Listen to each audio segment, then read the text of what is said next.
And for our CLC program, our group was given second and third grade students to do our after school program.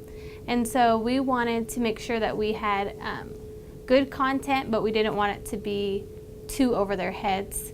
So we decided to do our after school club on bubbles.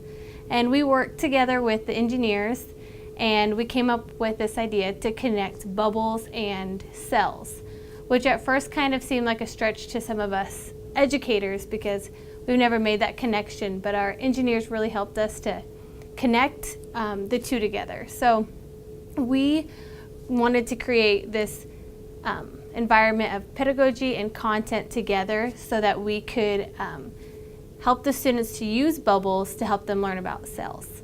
So our group each week did a different unit on something about bubbles that we could relate to cells. So we did bubble shapes, bubble measurements, but I specifically focused on bubble colors. And when I first was thinking through how am I going to do this, it was a little bit overwhelming how to connect bubble colors and cells. But after some research and talking with some engineers, I came to an idea of what to do. So when I presented for the students, we first just talked about how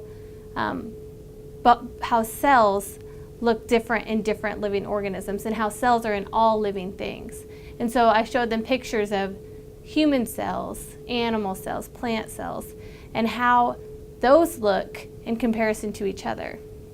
So then the students got to go and work in pairs to create inquiry, and they got to work together to explore bubble colors. So what they got was a plate with bubbles, and we put different food coloring in different bubbles.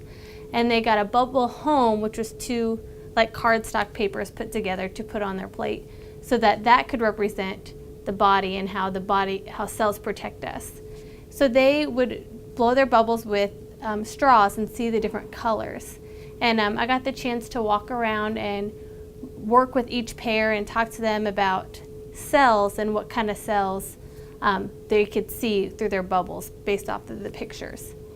So then the students got to do a journal, and they got to write about the connections that they made between the bubbles and cells, and they had awesome responses. So overall, the project, I learned a lot, and I had never created a lesson that I've connected two totally different things like bubbles and cells. But I think that overall that will help the students in the long run to make that connection and to remember what they learn, because they'll see bubbles, they'll play with bubbles all through their young ages, and so that will help them to remember bubbles and cells. And we really just wanted to plant a seed of this huge topic of cells to these young second and third graders in a way that seed can grow and they can continue to learn more about cells through their education.